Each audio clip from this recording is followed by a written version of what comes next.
Empat, mencermati dinamika dan perkembangan saat ini, DPP Partai Amanat Nasional memutuskan untuk menonaktifkan saudaraku Eko Hendro Purnomo dan saudaraku Surya Utama sebagai anggota DPR RI dari fraksi Partai Amanat Nasional DPR RI terhitung sejak hari Senin 1 September 2025. Assalamualaikum warahmatullahi wabarakatuh. Apa kabarnya teman-teman? Balik lagi di channel Kajian Online.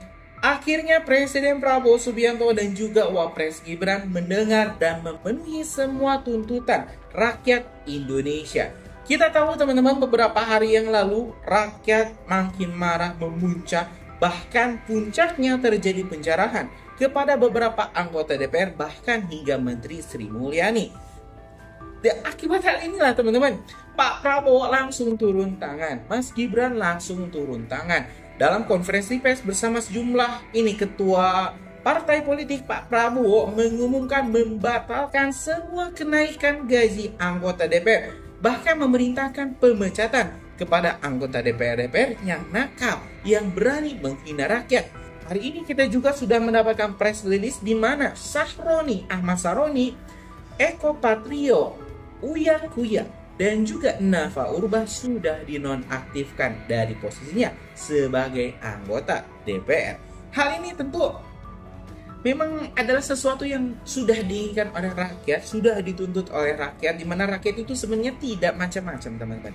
Rakyat cuma ingin DPR itu lebih memerhatikan rakyat, bukannya malah goyang-goyang, joget-joget di tengah rakyat yang sedang kelaparan, sedang kesulitan mencari pekerjaan. Kan hal ini teman-teman nggak rumit lah awalnya. DPR lah yang membuat rumit. Ada Sahroni yang menyebut rakyat itu tolol karena ingin membubarkan DPR. Ada Uya Kuya yang menyebut kenaikan gaji 3 juta per hari itu kecil. Ada juga Eko Patrio yang malah nantangin DPR, masyarakat, rakyat, dengan mengupload video dirinya joget sambil di-DJ. Nafa Urbach juga membela DPR, teman-teman, menyebut bahwa ya wajar, kenaikan gaji itu wajar untuk anggota DPR. Nah, teman-teman, 4 tokoh anggota DPR yang paling disorot ini sudah resmi dipecat. Bahkan ya rumahnya di Satroni dijarah habis-habisan. Hari ini kita bakal tengok teman-teman pengumuman pemecatan sejumlah anggota DPR, tidak hanya Eko Patrio, Uya Kuya, tapi juga sejumlah anggota DPR lainnya yang ketahuan ketangkap basah ikut teman-teman ini joget-joget di ruang sidang parlemen kemarin. Nah, kita bakal simak, kita bakal kaji informasi selengkap. Siaran pers DPP Partai Nasdem. Mencermati dinamika masyarakat yang sedang berkembang saat ini, Ketua Umum DPP Partai Nasdem, Haji Surya Paloh, dengan ini menegaskan beberapa hal sebagai berikut. 1. Bahwa sesungguhnya aspirasi masyarakat harus tetap menjadi acuan utama dalam perjuangan Partai Nasdem. 2. Bahwa perjuangan Partai Nasdem sesungguhnya merupakan kristalisasi dan semangat kerakyatan yang senantiasa bertumpu pada tujuan nasional bangsa Indonesia sebagaimana termaktub dalam pembukaan Undang-Undang Dasar 1945. 3. Bahwa atas berbagai peristiwa yang terjadi akhir-akhir ini, Partai Nasdem menyatakan belasungkawa yang mendalam atas wafatnya sejumlah warga negara Indonesia dalam upaya memperjuangkan aspirasinya. 4. Bahwa dalam perjalanan mengemban aspirasi masyarakat ternyata ada pernyataan dari para wakil rakyat, khususnya anggota DPR RI dari fraksi Partai Nasdem yang telah menyinggung dan mencederai perasaan rakyat. Dan hal tersebut merupakan penyimpangan terhadap perjuangan Partai Nasdem. 5. Bahwa atas pertimbangan hal-hal tersebut di atas, dengan ini DPP Partai Nasdem menyatakan terhitung sejak Senin 1 September 2025, DPP Partai Nasdem menonaktifkan Saudara Ahmad Saroni dan Nafa Urbach sebagai anggota DPR RI dari fraksi Partai Nasdem. Demikian siaran pers ini diperbuat untuk dipermaklumkan kepada masyarakat, khususnya para anggota Partai Nasdem. Jakarta, 31 Agustus 2025. Dewan Pimpinan Pusat Partai Nasdem, Surya Paloh Ketua Umum ditandatangani, Hermawi F. Taslim Sekretaris Jenderal ditandatangani. Laporan dari para ketua umum partai politik bahwa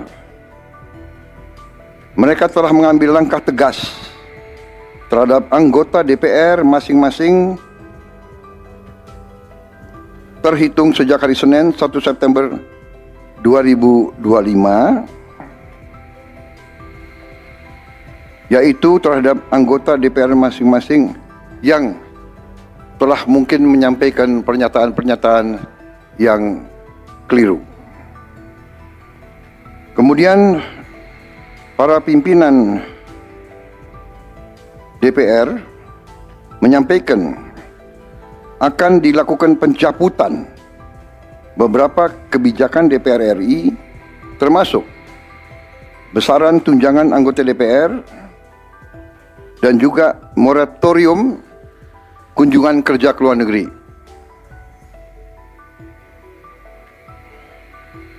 Langkah tegas tadi yang dilakukan ketua umum partai politik adalah mereka masing-masing dicabut dari keanggotanya di DPR RI.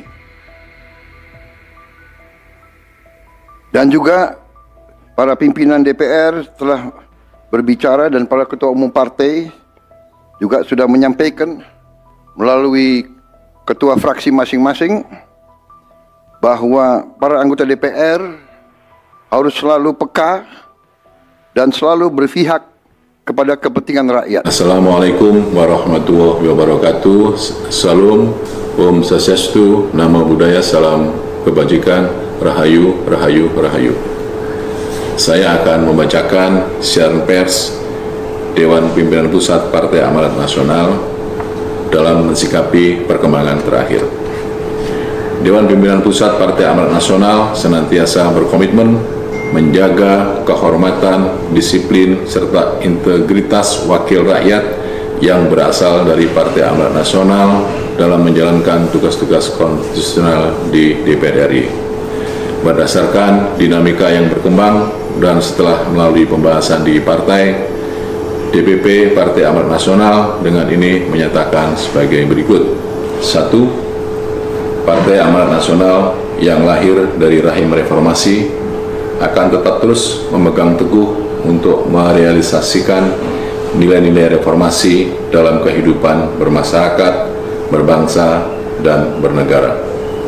2. Partai Amanat Nasional berkomitmen untuk terus mendengarkan dan memperjuangkan aspirasi dan kepentingan masyarakat untuk menjadi kebijakan dan program-program pemerintah agar sesuai dengan aspirasi masyarakat dan dapat bermanfaat buat masyarakat secara langsung. 3. Perjuangan Partai Amanat Nasional di lembaga legislatif tetap menjaga komitmen dan tugas-tugas konstitusional untuk fungsi legislasi, penganggaran, dan kontrol serta pengawasan agar pemerintahan dan tata kelola negara dapat berjalan secara efektif, efisien, dan berdampak pada kemajuan dan kemakmuran bangsa. 4. Mencermati dinamika dan perkembangan saat ini, DPP Partai Amanat Nasional memutuskan untuk menonaktifkan saudaraku Eko Hendro Purnomo dan saudaraku Surya Utama sebagai anggota DPR RI dari fraksi Partai Amanat Nasional DPR RI terhitung sejak hari Senin 1 September 2025. 5. Partai Amanat Nasional menghimbau kepada masyarakat untuk bersikap tenang, sabar, dan mempercayakan secara penuh kepada pemerintah yang dipimpin oleh Presiden Prabowo Subianto untuk menyelesaikan persoalan ini secara tepat, cepat, dan selalu berpihak kepada rakyat, serta untuk kemajuan bangsa Indonesia ke depan. Demikian siaran pers ini dibuat disertai dengan permohonan maaf kepada masyarakat Indonesia agar dapat menata kembali untuk perjuangan di masa depan. Jakarta, 31 Agustus 2025, Dewan Pimpinan Pusat Partai Amanat Nasional, Zulkifli Hasan, Ketua Umum, Viva Yoga Mauladi, Wakil Ketua Umum. Demikian, bila taufik wal hidayah. Wassalamualaikum warahmatullahi wabarakatuh. Salam, Om Santi Santi Om, Namo Buddhaya, salam kebajikan, Rahayu, Rahayu, Rahayu. Ya pemirsa, Presiden Republik Indonesia Prabowo Subianto berencana membatalkan kunjungannya ke Tiongkok, Cina. Pembatalan kunjungan kenegaraan Presiden Prabowo ke Tiongkok, Cina yang dijadwalkan pada bulan September mendatang dijelaskan oleh Menteri Sekretariat Negara Prasetyo Hadi.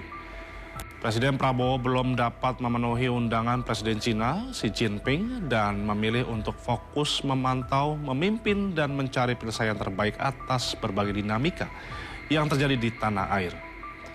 Presiden Prabowo Subianto juga telah menyampaikan permohonan maaf secara resmi kepada pemerintah Tiongkok atas ketidakhadirannya. Karena dinamika di dalam negeri, Bapak Presiden ingin terus memantau secara langsung, beliau juga ingin terus memonitor secara langsung, kemudian juga beliau ingin memimpin secara langsung dan mencari penyelesaian-penyelesaian yang terbaik.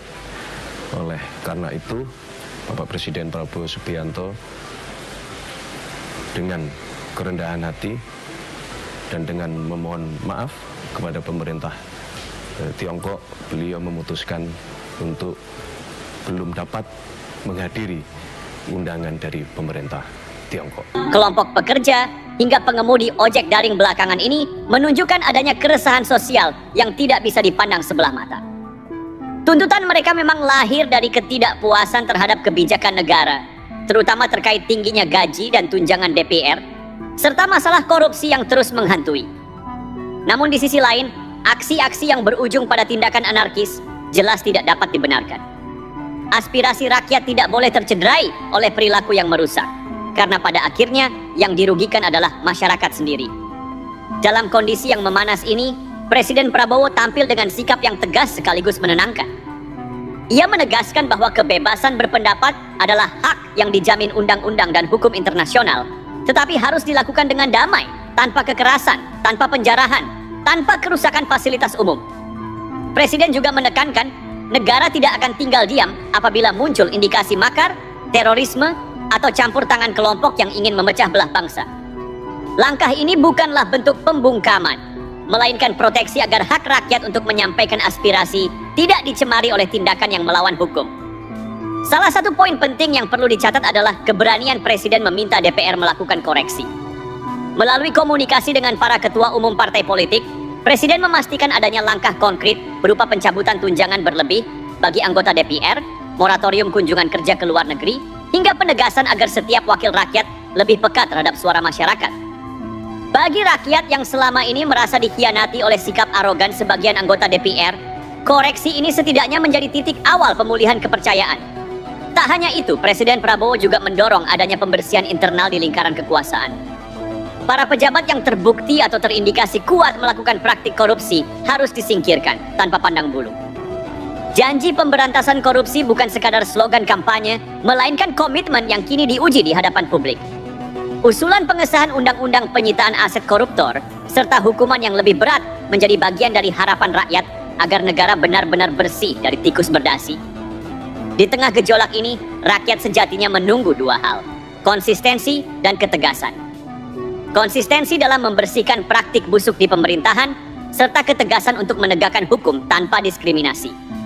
Jika langkah ini dijalankan, kepercayaan publik dapat pulih dan persatuan bangsa bisa terjaga. Yang tidak kalah penting, Presiden menegaskan bahwa pintu dialog tetap terbuka lebar. Tokoh masyarakat, mahasiswa, dan kelompok sipil diajak berdialog langsung dengan pemerintah maupun DPR.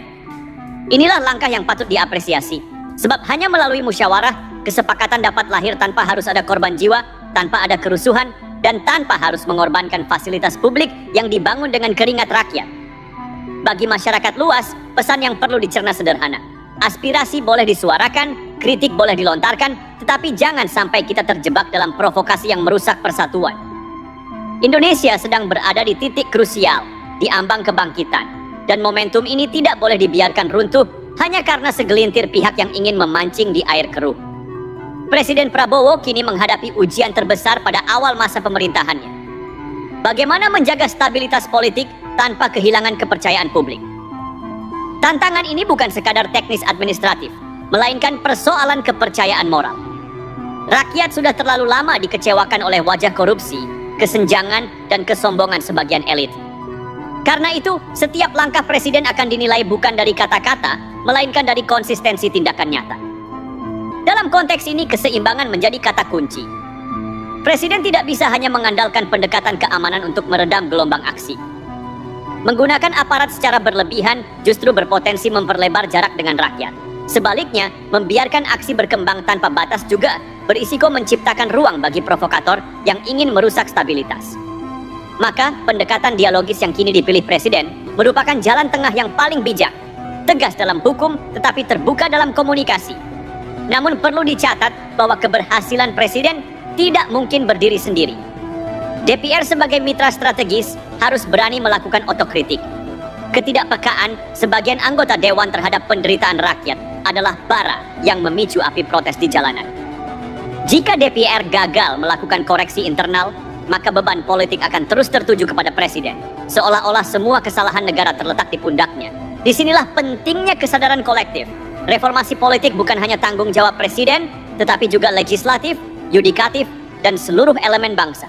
Terlalu sering disuguhi drama penangkapan, namun jarang melihat hasil berupa pemulihan kerugian negara. Karena itu, langkah presiden mendorong undang-undang penyitaan aset koruptor adalah sebuah gebrakan yang ditunggu. Hukuman seumur hidup bagi koruptor bukan sekadar retorika, melainkan tuntutan rakyat agar ada efek jera nyata. Bila hal ini benar-benar diwujudkan, kepercayaan publik akan menguat dan stabilitas sosial otomatis terjaga. Di sisi lain, rakyat juga perlu diajak untuk tetap tenang dan rasional. Perubahan besar dalam sebuah negara tidak mungkin terjadi dalam semalam. Perlu waktu, proses, dan konsistensi. Apabila masyarakat mau bersabar, menjaga persatuan, serta mengawal kebijakan dengan cara damai dan elegan, maka tekanan publik justru menjadi energi positif bagi pemerintah untuk terus melakukan perbaikan. Presiden Prabowo dalam beberapa pernyataannya sudah menegaskan komitmen untuk selalu mengedepankan persatuan. Ia mengajak semua pihak duduk bersama, dari mahasiswa hingga tokoh masyarakat, dari pengemudi ojol hingga kalangan akademisi. Undangan dialog ini bukan basa-basi politik, melainkan sebuah strategi untuk meredam ketegangan dengan cara yang beradab. Bila seluruh elemen bangsa menyambut undangan ini dengan kepala dingin, maka jalan keluar akan lebih cepat ditemukan. Harapan rakyat sederhana. Jangan lagi ada pengkhianatan atas kepercayaan mereka. Jangan lagi ada drama elit politik yang mengabaikan penderitaan di bawah. Jangan lagi ada kebijakan yang memeras rakyat kecil, sementara para pejabat hidup dalam kemewahan. Ya teman-teman, barusan kita telah mendengarkan reaksi ini, pernyataan dari berbagai fraksi-fraksi DPR, ada dari Nasdem, ada dari PAN, dari Presiden Prabowo Subianto juga, di mana sudah resmi ya ini Ahmad Sahroni, anggota DPR kita sudah dipecat, Uya Kuya, Eko Patrio, Nafa Urba juga sudah dipecat. Jadi ini pelajaran buat kalian para anggota DPR terhormat, jangan main-main, jangan bermain api, jangan merasa diri kalian suci, jangan merasa diri kalian itu lebih tinggi derajatnya daripada rakyat yang seharusnya diayomi, dilayani. Kalian itu adalah pelayan bagi rakyat, bukannya rakyat yang melayani kalian. Kalian digaji dengan gaji dari pajak-pajak kami yang dibayarkan ke negara. Jadi sudah seharusnya mendukung, menghormati rakyat, bukan malah menyebut rakyat bodoh, bukan malah menyebut gaji 3 juta itu kecil sehari ya, bukan malah menantang rakyat, bukan malah menyakiti hati rakyat. Jadi jangan sekali-kali lagi menyakiti rakyat Indonesia. Kalau nggak mau ya rumahnya dijarah. Ya mungkin teman-teman itu informasi kita hari ini. Kita ucapkan terima kasih kepada Pak Prabowo, kepada Mas Gibran dan semua jajaran yang telah bekerja untuk meredam amarah rakyat, dan mudah-mudahan konflik chaos tidak menjadi sebuah kerusuhan seperti 98 kemarin. Terima kasih sekali lagi. Assalamualaikum warahmatullahi wabarakatuh.